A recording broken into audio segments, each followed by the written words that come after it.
in the fall, we launched the Housing Accelerator. What it is an ability to work specifically and directly with ambitious municipalities that want the challenge to solve the challenges of how to build more homes faster to do exactly that. So today we're announcing a $22 million housing accelerator investment for the City of Waterloo. That will unlock 650 homes in the coming years and over 15,000 homes over the next decade. And it happens by really deliberately accelerating some of the various processes and barriers, whether it's increased densification, where Dorothy really stepped up in terms of 4 units and four stories as of right. As we move forward on faster permitting, as we move forward on emphasizing affordable housing, as we look at accelerating the use of public spaces. These are all things that are reducing the barriers that exist to meeting the need in growing regions like KW. So I'm really, really happy to be here to highlight that we are here because the region has been so ambitious about tackling the challenges and the opportunities that come with growth. La ville de Kitchener a déjà signé son accord d'accélérateur et aujourd'hui avec Waterloo, on est très content de démontrer encore une fois le leadership de cette région. On veut bâtir plus de logements plus rapidement et c'est exactement les genres de partenariats qui livrent à ce niveau-là.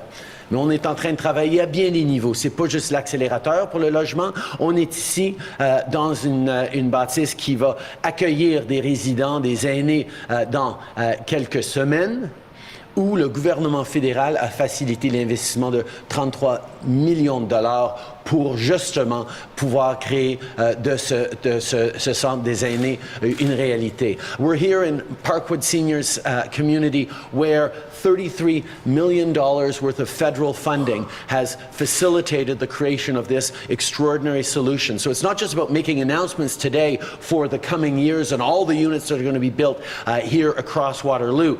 It's about recognizing that investments we made a few years ago are delivering for seniors in this case right now in the coming weeks. That's the work we're doing and that we do because we work in true partnership with municipal and provincial leaders to deliver for people in these complex and challenging times. Of course, there's lots more that we are doing, whether it's cutting childcare fees in half across the country, while at the same time pushing on the provinces to create more spaces and train up and support more early childhood educators. Whether it's focusing on the student population, where we know KW has an extraordinary resource and richness in students. We're removing the interest from student loans. We're investing in greater supports for them as well. We're moving forward on stabilizing grocery prices. We're moving forward on dental care. Young people, kids who couldn't afford to go to the dentist last year, 400,000 of them have been able to get dental services, many for the very first time. And as of the beginning of this year, we've now had 400,000 seniors sign up for our dental care program, with more being able to sign up every week as the age range is lower, so we can get all seniors covered by the summer. These are the things that we're stepping up concretely on so that Canadians can see the ambition, the optimism and the opportunity that exists all around them in this extraordinary country. On reconnaît que oui, il y a énormément de défis auxquels les citoyens font face, mais c'est pour ça que le gouvernement est là pour investir, pour travailler à chaque jour, pour livrer pour eux en partenariat et avec toute l'ambition qui est le reflet dans l'ambition des Canadiens. We're going to continue working hard every single day with even more programs, even more solutions as we create good jobs and careers in a greener economy, as we respond to the challenges Canadians are facing now, and as we continue to contribute every day to continuing to keep Canada the very best country in the world. Merci beaucoup tout le monde. I'm now happy to turn it over to Mayor McCabe. Dorothy.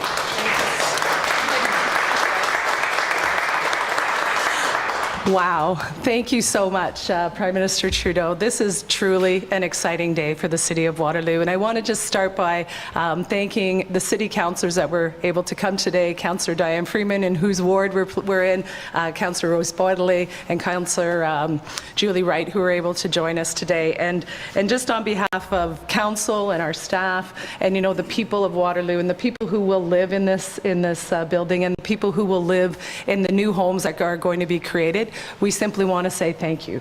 Thank you so much.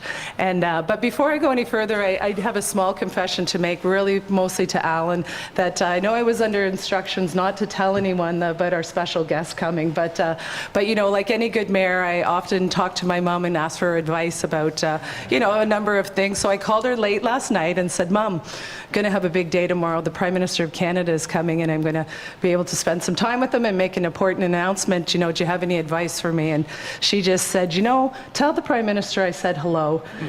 And thank you very much for the investment.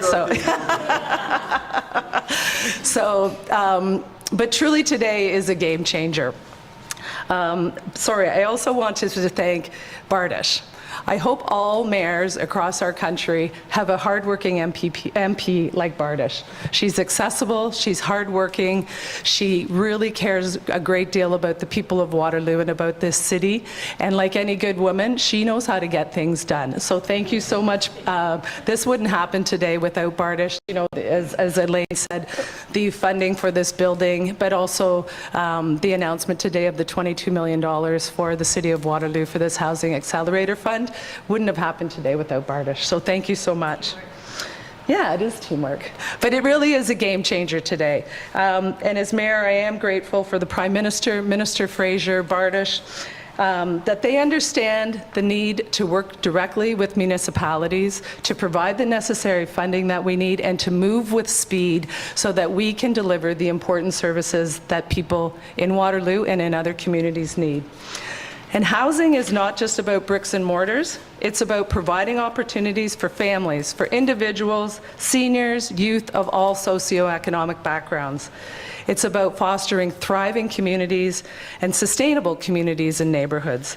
It's about making sure everyone has a safe place to call home. Waterloo's Housing Accelerator Fund, the $22 million that's going into this fund, were created with a sustainability lens. And using this funding, we will be able to invest in projects that will focus on increasing density around our existing transit areas, which will make Waterloo an even more affordable and environmentally conscious, vibrant city. These projects will also include the opportunity to use municipally owned land for residential affordable housing projects. We'll review the potential for using city employment lands for residential purposes. We'll create a toolbox to help homeowners understand how they can create additional residential units on their properties. We will introduce a multi-unit residential acquisition program that will help nonprofit and co-op housing providers purchase market rental housing in units, and doing so will protect those affordable units and make sure that they stay affordable. And that's really, really important to all of us here. We will also work closely with the region of Waterloo to create a grant program for additional affordable residential units that will match and leverage the region of Waterloo's existing affordable housing program. Very exciting as well. So in building new homes, as the Prime Minister and as Bardish said, we are creating communities. Communities that will embrace our diversity and celebrate our inclusiveness. As Council, we know that we have set ambitious housing targets. We are grateful to be working with some of the very best staff in the business at the City of Waterloo, and I want to do a really big shout out today to those staff on our Housing Accelerator team who worked really hard to get us to today, and we are going to rely on to get us the housing units built in the next 3 years. So thanks so much to Michelle Lee, Brad Witzel, Tim Anderson, Mallory Amont, Adam Lauder, Tanya Couric. I think I got them all, so thank you so much. Thank you again, Bardish and Prime Minister Trudeau. We know that we could not do this important work without your support, without your trust, and certainly without your money. So in the spirit of intergovernmental cooperation, I'm excited to say that the region and the city will start to work immediately on the next steps with initiating these programs. And I invite Chair Karen Redmond up to say a few words. Thank you so much. So thanks, Dorothy. I want to say good morning to everyone and thank you for being here today. I want to begin by thanking Prime Minister Trudeau and, of course, Minister Fraser for now what is the second Housing Accelerated Fund across the region. Ideally, we'll have you back 5 more times. I also want to congratulate Mayor McCabe and Waterloo City Council, as well as Mayor Verbanovich and our friends at the City of Kitchener for their success through this fund. Across our region, we know that access to housing is a significant challenge. We also know that right here in this region, we have the partners and the solutions to make real, tangible change. Parkwood is a great example. Last year marked Parkwood's 60th anniversary, an anniversary they decided to celebrate through bringing more affordable homes to this community. A big thank you to you, Elaine, and the Parkwood and Fairview Mennonite teams for the work you do to support seniors across our community. To support Parkwood expansion, the region has provided $2 million as well as $500,000 in reduced development charges as part of our Building Better Futures plan. Through the support of the federal government, the province, local municipalities, and housing partners, we are now just 150 homes shy of our 5-year goal, which marks a 10-fold increase in the number of homes that we have built as a community. But we know more needs to be done. We know more irons are in the fire, more tools in the toolbox. 2024 is going to be a big year. The region is investing $472 million this year to rapidly expand affordable housing, support those experiencing homelessness, and investments to drive economic growth and opportunities. This involves a dedicated team and reserve focused on land readiness, the completion of the Building Better Futures plan, and the disposition of regionally owned property to accelerate the building of affordable housing. Thank you, Prime Minister Trudeau, and to our local MPs for your continued investment. We have the A-team working for the region of Waterloo. Thank you.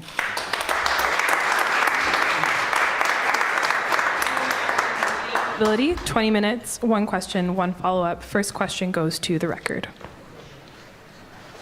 Thank you, Mr. Prime Minister, for taking my question. Jeff Houthit from the Record newspaper.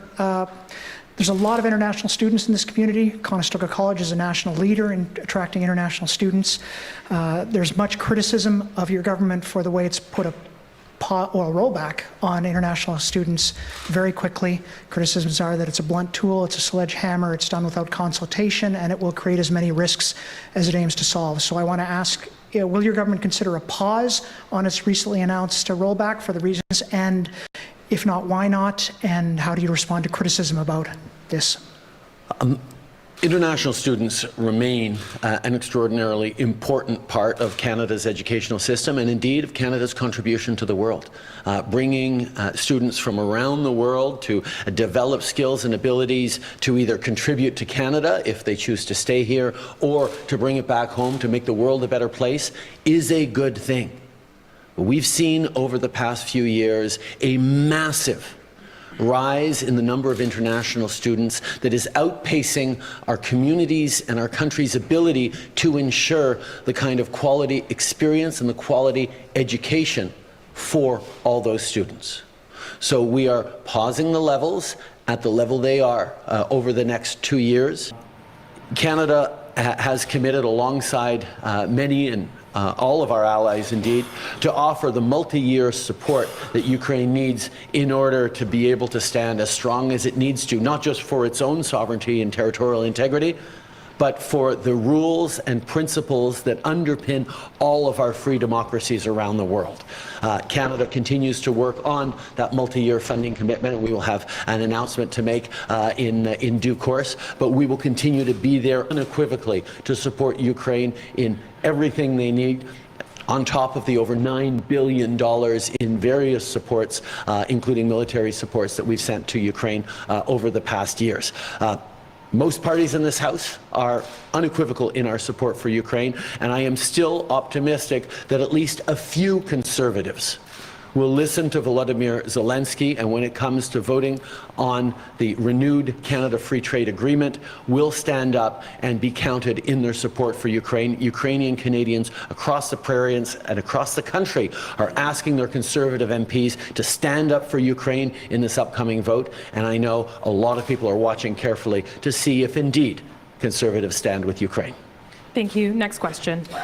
Morning. CSIS has warned that foreign interference is an existential threat to Canadian democracy and that the government needs to shift its perspective to take it seriously. Do you believe it is an existential threat, and has your perspective changed over the last year and a half? The reality is, since 2015, we brought in concrete measures to counter the foreign interference that we know is increasingly a real and fundamental threat to democracies around the world.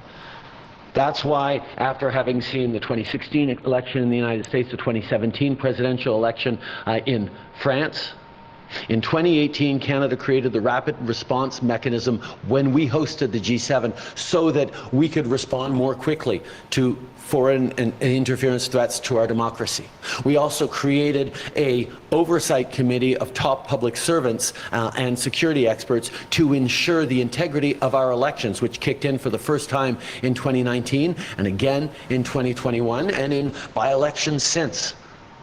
We've continued to move forward on measures that increase transparency, accountability, and the tools that we have to counter the very real threat of foreign interference. We know and have long known that countries like China and Russia and Iran and others are trying to influence and interfere in our democratic processes and have for years, which is why as a government we continue to step up on the tools, on the public awareness, and in our ability to protect our democracy, because yes, it is indeed an existential threat to democracy to see the kinds of deliberate undermining and interference of democracies that certain foreign state actors are engaged in.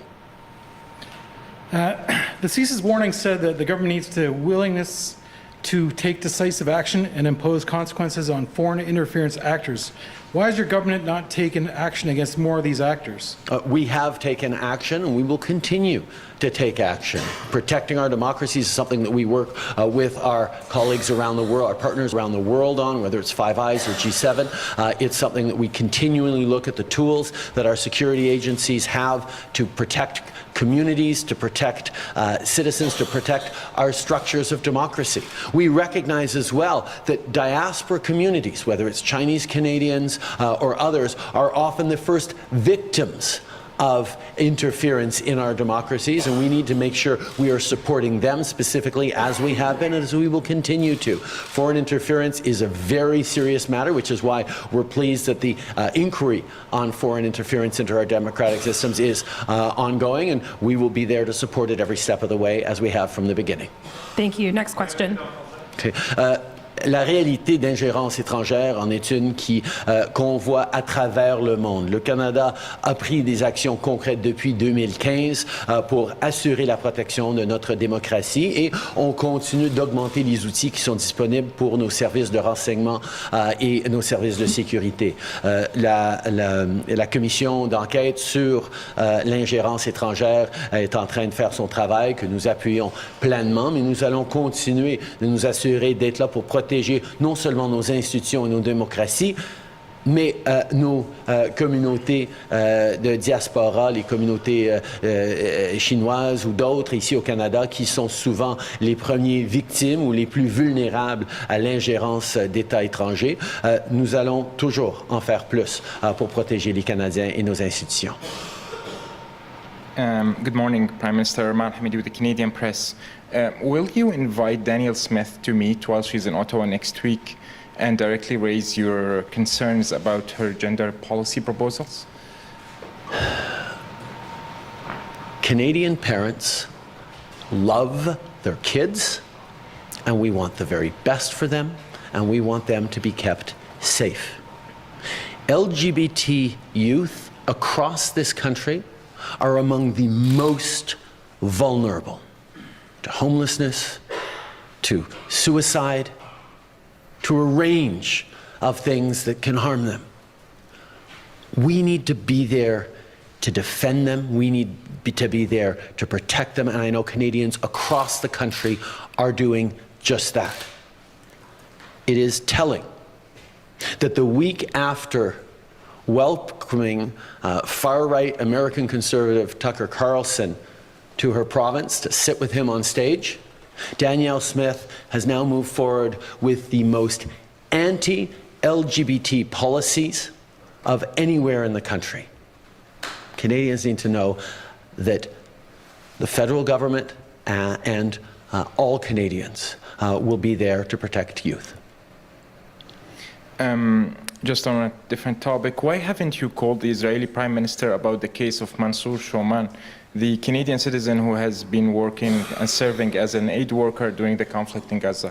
I've had many conversations with Israeli leadership to emphasize both the importance of moving towards a two-state solution and the importance of respecting the rule of law and protecting civilian life. On the issue of this individual, without going into details on privacy matters, I can tell you that all levels within our government are fully seized with this. We are engaged with all partners, including the Israeli government. We are following up as necessary in an extraordinarily active way to determine what happened and how we can help this individual. Thank you. Next question. Jeff Pickle, CTV Kitchener. Question on behalf of my national colleagues. First, President Biden put forward sanctions on Israel's settlers accused of attacking Palestinians and peace activists in the West Bank. Will you and your government do the same? Settler violence in the West Bank is absolutely unacceptable and puts at risk peace, stability in the region, and the path towards the two-state solution that is absolutely essential. As the Minister of Foreign Affairs said yesterday, we are looking into how to make sure that those responsible for extremist violence or extremist settler violence in the West Bank are held to account for it. We are looking at sanctions on extremist settlers. And on to the topic of the day, these housing accelerator funds, in the term, affordability used a lot. How does it help that bottom end of it with the homeless issue that we have in many Canadian cities? Well, first of all, the $22 million investment that we're making here in the city of Waterloo is going to unlock 15,000 units over the coming years. That kind of math shows the leveraging amount when we work directly with municipalities to respond to their needs and concerns. And I can assure you that affordability, that homelessness and the continued fight against homelessness is at the core of everything we do. To take an example of this project, which we funded a few years ago before the accelerator project, it is integrated mixed socioeconomic housing. There are market units in here, but there are also affordable and even deeply affordable units here. That approach of making sure we're taking care of the most vulnerable and giving them opportunities, not just for places to stay, but for beautiful places to stay with full dignity, is part of what we do. We know there's a lot more work to do, and we're doing it, working with municipalities, working on on countering homelessness, and supporting the most vulnerable. Thank you. Last question. Hi, Brad Kramer, City News Kitchener. A follow-up to an earlier question. Just what are you and your government planning to do about Alberta's proposed restrictions on trans youth?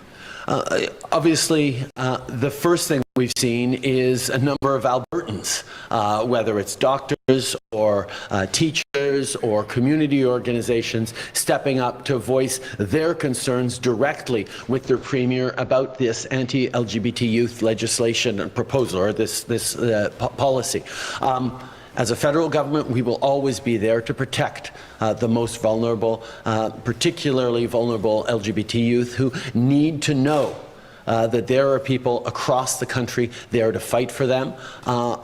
If Premier Smith wants to fight someone, stand with us and fight for Canadians on lower grocery prices, on affordable fuel, on more housing, on fighting climate change. Fight with us to defend the rights of vulnerable Canadians. Don't fight against vulnerable LGBT youth. And after the decision to pause the MAID expansion yesterday, the CEO of CMHA, Waterloo Wellington, told us that there is not equal access to mental health care here. Over 3,400 people are waiting for care in our area, and they need a fair shot at this treatment before making a decision on MAID. So just wondering what your thoughts on those comments are. I agree with those comments entirely. We need to make sure we're delivering better quality mental health care across this country for people who are facing very, very real challenges. We've seen an increase in the challenges faced by Canadians around mental health, and that's why we're going to continue to be there. We just announced $200 billion for the provinces over the next 10 years on healthcare, with a focus on 3 areas.